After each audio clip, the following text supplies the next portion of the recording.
काफी साल पहले एक दूर दराज के गांव में एक बहुत ही सुंदर और रहस्यमयी नागिन रहती थी, जिसका नाम कालिनी था। वह जंगल के एक बहुत घने हिस्से में रहती थी, जहां कोई भी इंसान नहीं जाता था। कालिनी का रंग चांदी जैसा चमकता था और उसकी आंखें नीले आकाश की तरह गहरी और रहस्यमयी थीं। गांव के लोग कालिनी से डरते थे, क्योंकि वे मानते थे कि वह किसी को भी नुकसान पहुंचाने वाली है। लेकिन वास्तव में कालिनी बहुत ही शांतिपूर्ण और समझदार थी। वह जंगल में अपनी दुनिया में व्यस्त रहती थी और इंसानों से कोई मतलब नहीं रखती थी। लेकिन एक दिन गांव में एक युवक अरण्य नाम का आया। वह एक शिकारी था जो गांव में अपना जीवन यापन करता था। उसने सुना था कि उस घने जंगल में एक अद्भुत नागिन रहती है और वह उसे पकड़ने का निश्चय करता है। अरण्य जंगल में कई दिन तक खोजता रहा, लेकिन वह कालिनी को ढूंढ नहीं पाया। एक दिन वह जंगल के एक छोटे से झील के पास पहुंचा, जहां उसने कालिनी को देखा। वह जैसे ही उसे देखता है, कालिनी ने उसकी आंखों में देखा और अचानक उसकी शक्तियां जागृत हो जाती हैं। अरण्य की आंखों में तेज चमक आती है और वह खुद को कालिनी के आकर्षण से रोक नहीं पाता। कालिनी ने धीरे से अपनी आवाज में कहा, तुम यहां क्या कर रहे हो शिकारी? अरण्य ने कंपित होकर उत्तर दिया, मैं तुम्हें पकड़ने आया हूं, क्योंकि मैंने सुना है कि तुम एक अद्भुत प्राणी हो और मैं तुम्हें अपने गांव में ले जाकर बड़ा सम्मान दिलाना चाहता हूं। लेकिन कालिनी ने उसकी आंखों में गहरी नजरों से देखा और कहा, तुम मुझे पकड़ने का सपना मत देखो इंसान। मेरी दुनिया और तुम्हारी दुनिया अलग है। मैं किसी को भी इस दुनिया में नहीं लाती। अरण्य ने उसकी बातों को सुना और उसकी आंखों में कुछ अलग सा महसूस किया। उसे समझ में आ गया कि कालिनी कोई साधारण प्राणी नहीं है, बल्कि एक शक्तिशाली और पवित्र आत्मा है। वह कुछ पल चुप रहा और फिर धीरे से कहा, मैंने तुम्हें तंग करने का कोई इरादा नहीं किया था। तुम्हारी शक्ति और सुंदरता को देखकर मैं बस हैरान हूं। कालिनी ने उसकी बातें सुनी और कुछ समय बाद उसने अरण्य से कहा, तुम अगर मेरी मदद चाहते हो तो एक वादा करो, तुम कभी भी मेरी शांति को तोड़ने की कोशिश नहीं करोगे। अरण्य ने तुरंत कहा, मैं वादा करता हूं। कालिनी ने फिर अपनी चमत्कारी शक्ति से अरण्य को जंगल के हर हिस्से का राज बताया। उसने उसे वह सारी ज्ञान दी जो उसे अपनी दुनिया में शांति से रहने के लिए चाहिए था। अरण्य ने वह ज्ञान बहुत समझदारी से लिया और फिर अपने गांव लौट आया। लेकिन अब वह कालिनी के रहस्यों को जानता था और उसे कभी तंग नहीं किया। सालों बाद अरण्य एक महान और समझदार आदमी बन गया और गांव वाले उसे जंगल के राज के बारे में बताते थे। कालिनी, जो अब भी जंगल में शांति से रहती थी, कभी कभी अरण्य के सपनों में आती और उसे अपनी दुनिया की सिखाई हुई बातें याद दिलाती। वर्षों बीत गए। अरण्य अब गांव का सबसे सम्मानित और समझदार व्यक्ति बन चुका था। उसकी शांति और ज्ञान की ख्याति दूर दूर तक फैल चुकी थी। हालांकि वह कभी भूल नहीं पाया कि उसने जंगल में कालिनी से जो ज्ञान प्राप्त किया था। एक दिन गांव में एक अजीब सी घटना घटी। जंगल के पास के एक गांव के लोग अचानक बीमार पड़ने लगे। बुखार और अजीब सी बीमारियां फैलने लगीं। डॉक्टरों ने भी जवाब देना बंद कर दिया और किसी को समझ नहीं आ रहा था कि यह किस कारण हो रहा था। अरण्य ने सोचा कि यह घटना कोई सामान्य बीमारी नहीं हो सकती।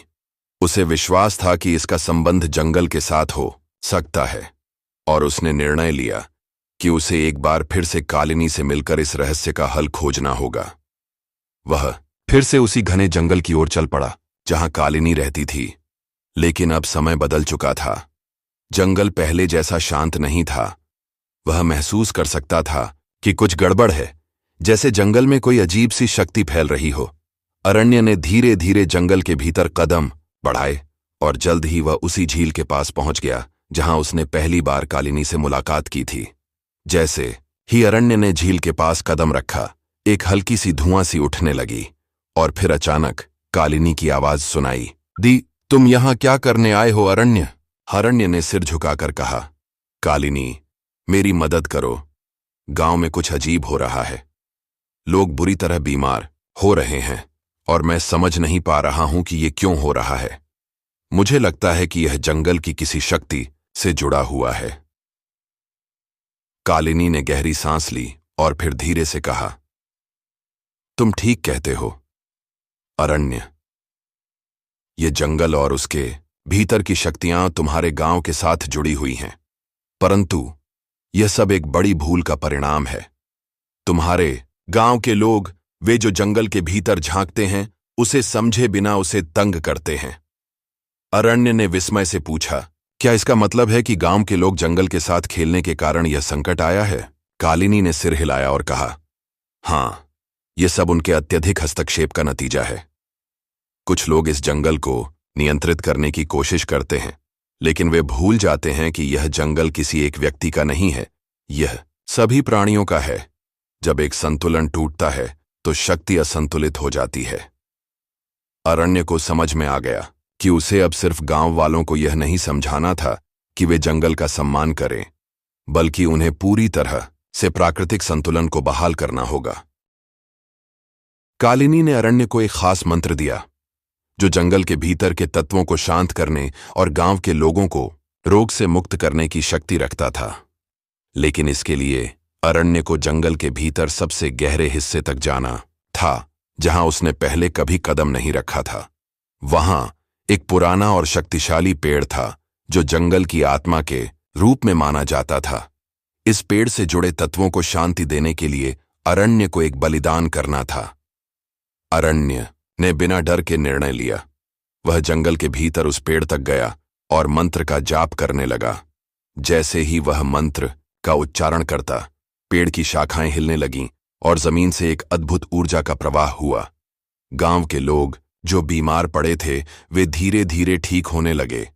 बीमारियां गायब होने लगीं और गांव में शांति लौट आई। अरण्य ने वापस गांव लौटकर कालिनी का धन्यवाद किया और वादा किया कि वह और गांव वाले अब कभी जंगल के साथ ऐसा कोई अन्याय नहीं करेंगे। कालिनी ने कहा, तुमने सही कदम उठाया है अरण्य। अब तुम और तुम्हारा गांव समझ गए हो कि प्रकृति का संतुलन बनाए रखना कितना महत्वपूर्ण है। गांव में वापस लौटने के बाद अरण्य ने लोगों को बताया कि कैसे उन्होंने जंगल के साथ एक गहरे संबंध को समझा और उसे सम्मान दिया। गांव वालों ने जंगल को फिर से शांतिपूर्वक रहने दिया और उसकी शक्तियों का कभी भी उल्लंघन नहीं किया।